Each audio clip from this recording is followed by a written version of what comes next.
Oh. Whoa. I have to basically get like behind you. Yeah. Hi, Chris. What are you doing? All right, so I was going to talk a little bit about the psychology of Nathan and me, just as kind of it's sort of something I kind of came to the realization. Can I wear the Darth Vader helmet while you're doing that? Nathan could tell me if this is accurate or not. So I've already written a blog post about it. I didn't post it, but I will later, because we're doing summertime fun time right now, which is another thing we need to do a video about. But We need to do what? a video about summertime fun time. Okay. But here's what I kind of came to the realization of. Nathan? False optimist, false pessimist. Okay. So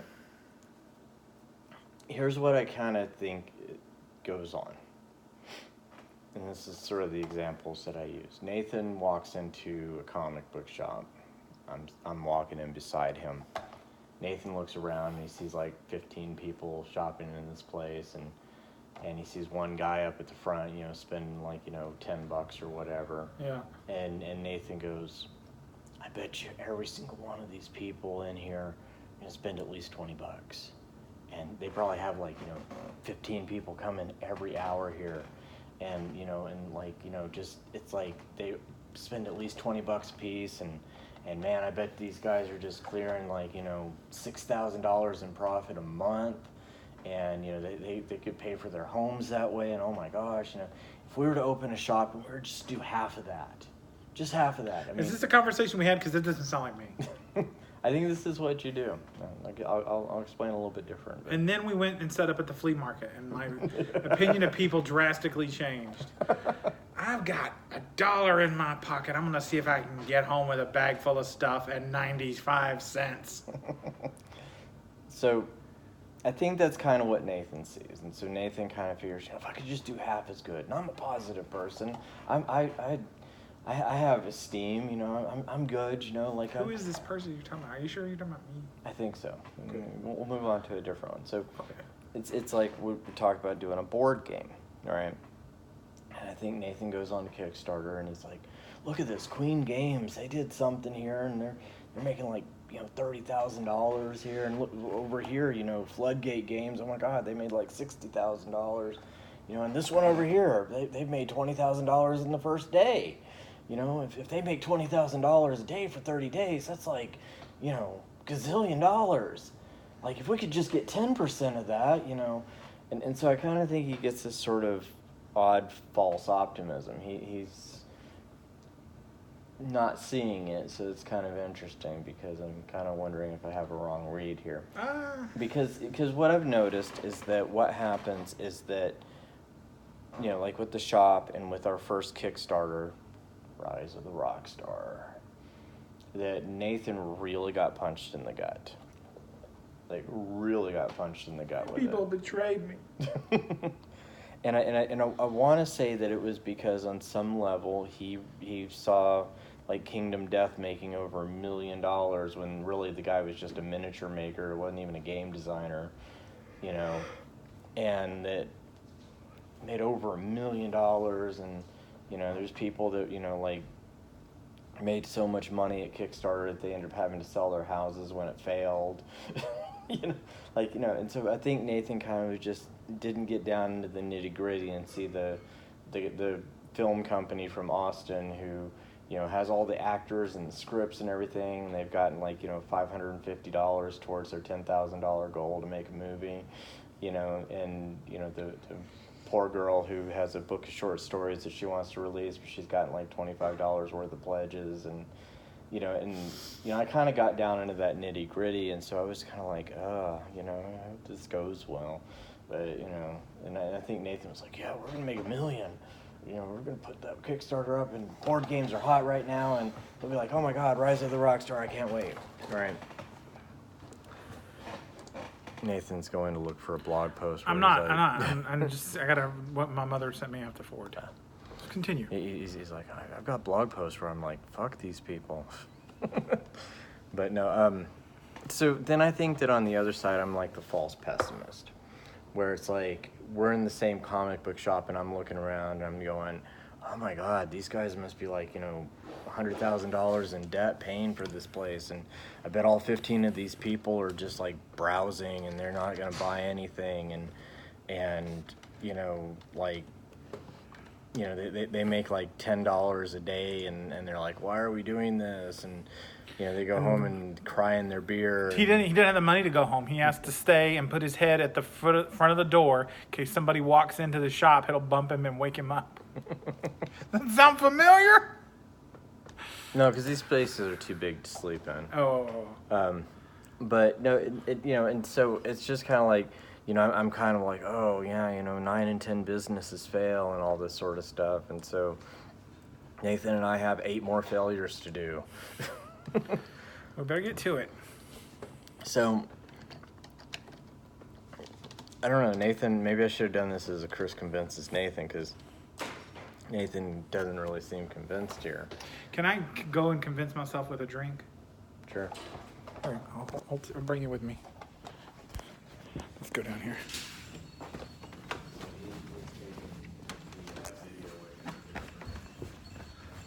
Check your Hotmail. Mom says she wants to buy that for you. La-da-dee, la-di-da. Let's see here. I got Dr. Oh, it's Dr. Blast soda.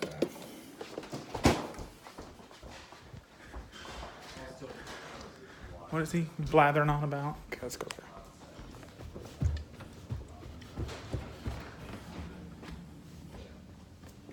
This will show that I was really talking about it. So, welcome back.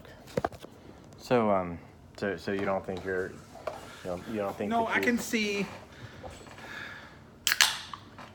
It's already half empty. Dr. Blast. It's already had some gone out of it because of the opening, and it's just. I'm unhappy now. I'm pessimist. It's not at a 100% full anymore. No, I can see what you're talking about. I don't know that I'm that much of an optimist, but I see what you're saying. I can see that. So that was just kind of, it was sort of this weird sort of thought that I had about our psychology, and it seemed like something worth sharing. We're so professional with our videos. It's great. It's okay. I just went downstairs and dug through the refrigerator. It's kind of one of these things with the whole sort of content creation. It's like I want to be entertaining. So, entertaining sometimes just kind of means like, whatever, just go off the cuff.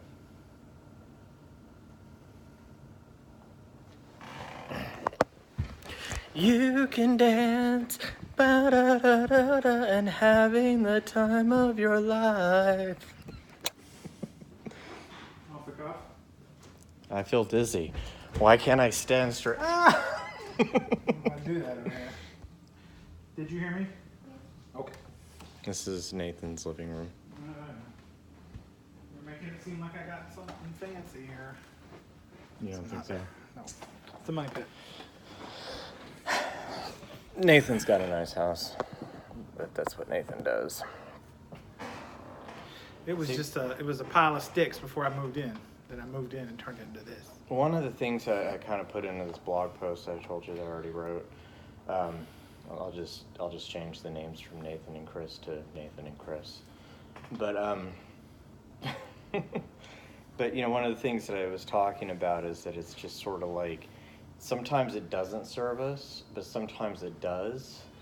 Like for instance, you have a standard of living that you want, all right? And that's why you want things like opening a shop and then just,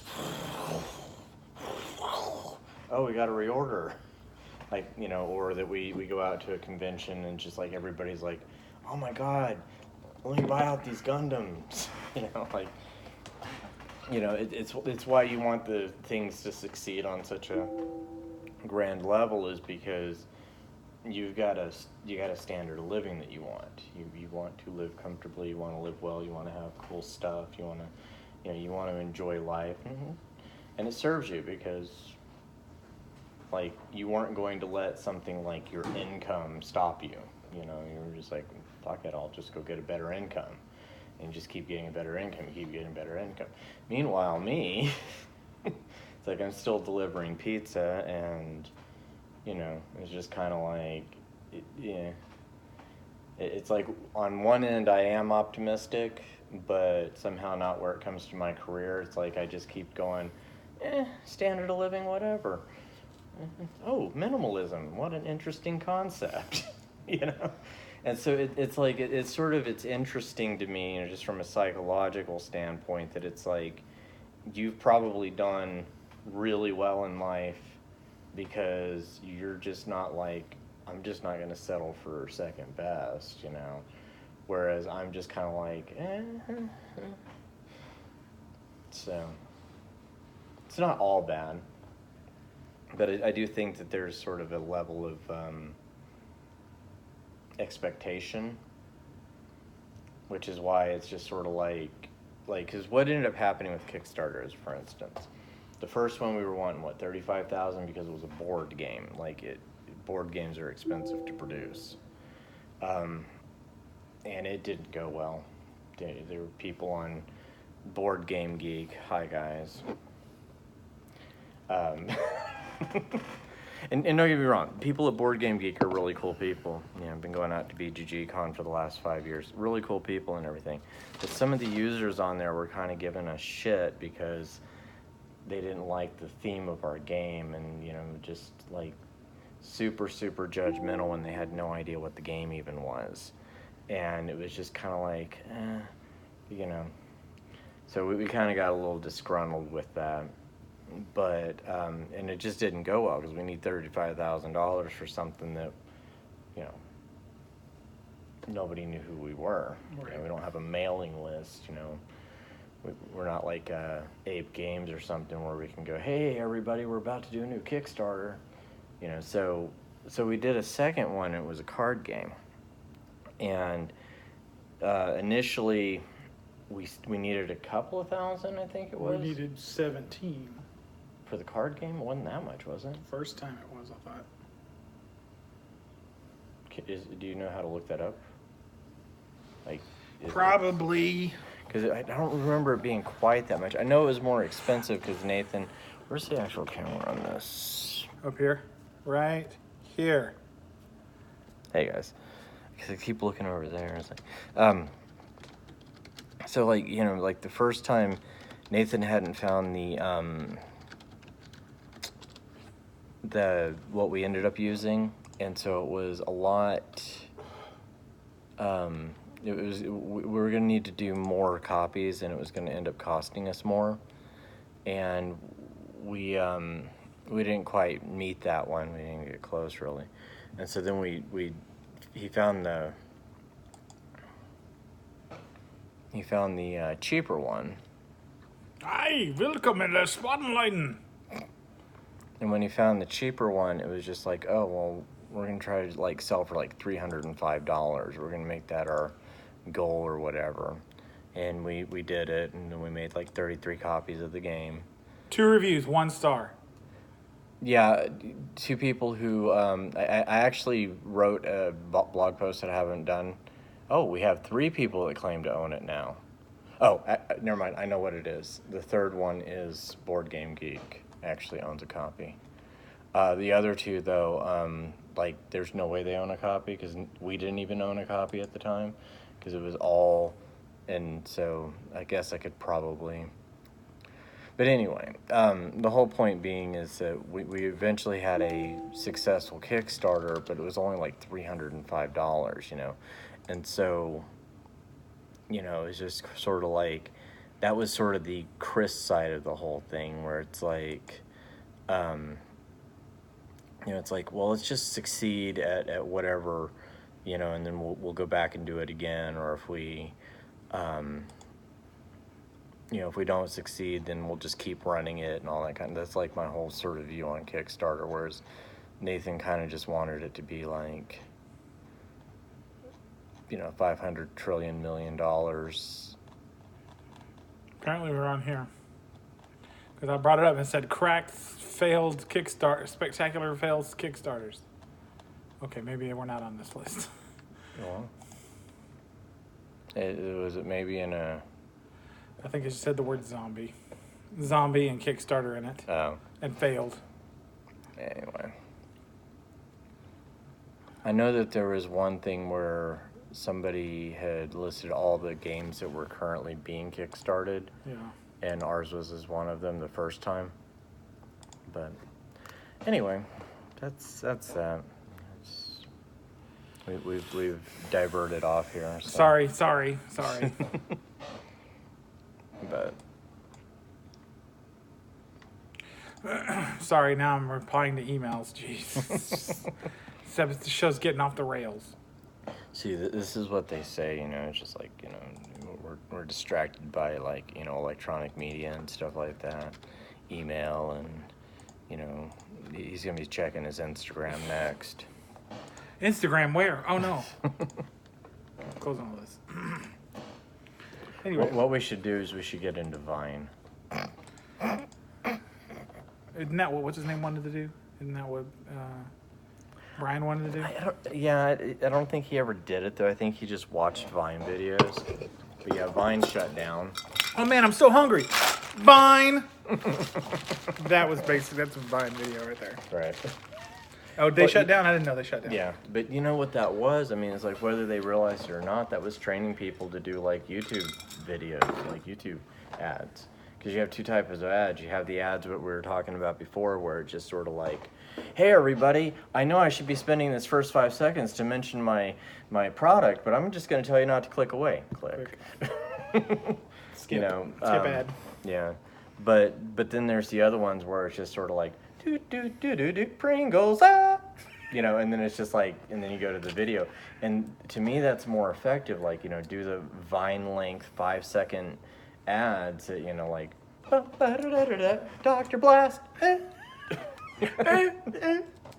have that weird little noise at the end.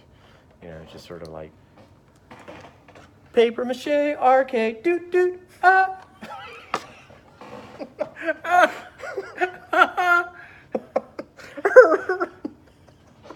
Preparation aids for your hemorrhoids.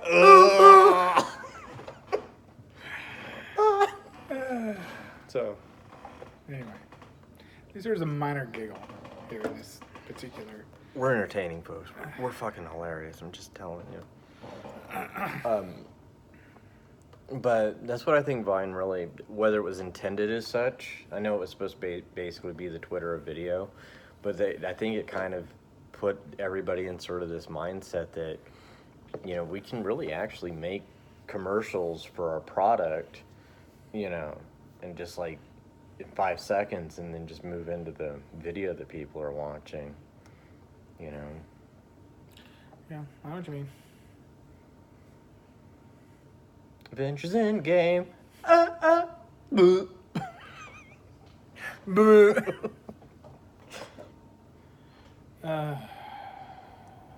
We're gonna turn off now. All right. I guess it's late. What time is it? Oh, it's 7:59. Well, you should have been in bed an hour ago. 2 hours ago. No, not really. All right, so we'll see you later and stuff. Now We're still doing the audio show. We still need to do another video show about getting all these video and audio shows uploaded because it's just not happening. We'll talk about that on the audio show. Okay. We've been doing an audio show this whole time, so you can... See, we have proof. It's right here. So you can go and According to check that out. Whim.com. Ooh, ooh.